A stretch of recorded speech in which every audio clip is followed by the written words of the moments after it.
السلام علیکم۔ آپ کو پتہ ہے کہ ہم نے بہت زیادہ حدیثیں ہم نے بہت زیادہ پڑھی ہیں،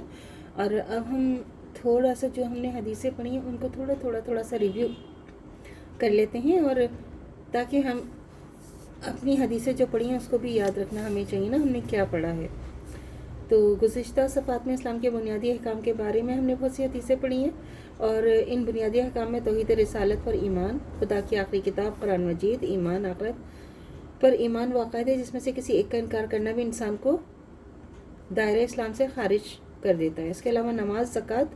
روزہ اور حج کے بارے میں بھی سینکڑوں احادیث جو ویسے تو قلم بند کی جا چکی ہیں، لیکن جو ہم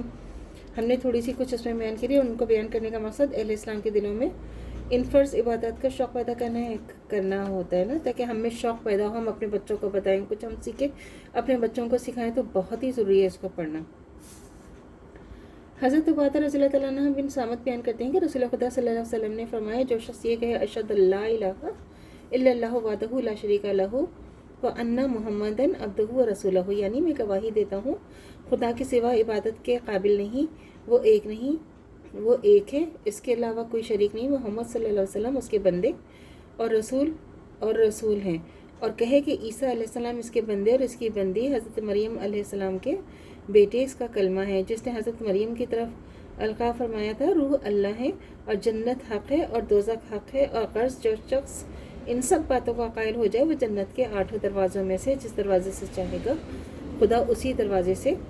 اسے جنت میں داخل فرمائیں گے۔ صحیح مسلم کی حدیث ہے۔ حضرت عباس رضی اللہ تعالیٰ عنہ بن مطلب بیان کرتے ہیں کہ رسول خدا صلی اللہ علیہ وسلم نے فرماتے سنا کہ اس شخص نے ایمان کا مزہ چکھ لیا جو اس بات پر راضی ہو گیا کہ اللہ اور اس کا پروردگار، اسلام اور اس کا دین، محمد صلی اللہ علیہ وسلم اللہ کے رسول ہیں۔ صحیح مسلم کی حدیث ہے۔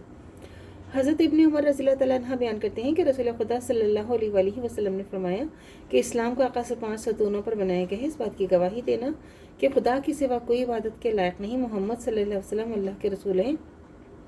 اور نماز قائم کرنا، زکوٰۃ ادا کرنا، حج کرنا، رمضان کے روزے رکھنا۔ صحیح بخاری کی حدیث ہے۔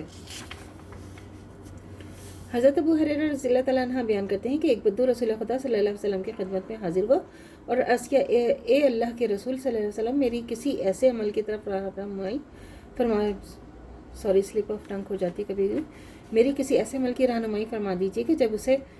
کروں تو جنت میں داخل ہو جاؤں۔ حضور صلی اللہ علیہ وسلم نے فرمایا کہ خدا کی عبادت کر اور اس کے ساتھ کسی کو شریک نہ ٹھہرا، اور فرض نماز قائم کر، فرض زکوٰۃ ادا کر، رمضان کے روزے رکھ۔ اس شخص نے کہا کہ اس ذات کی قسم جس کے ہاتھ میں میری جان ہے، جو کچھ آپ صلی اللہ علیہ وسلم نے بتایا میں کبھی بھی اس سے زیادہ نہیں کروں گا، نہ اس سے کم کروں گا۔ پھر جب وہ شخص پشت پھیر کر چل دیا تو نبی صلی اللہ علیہ وسلم نے فرمایا، جس کو یہ بات بھلی لگے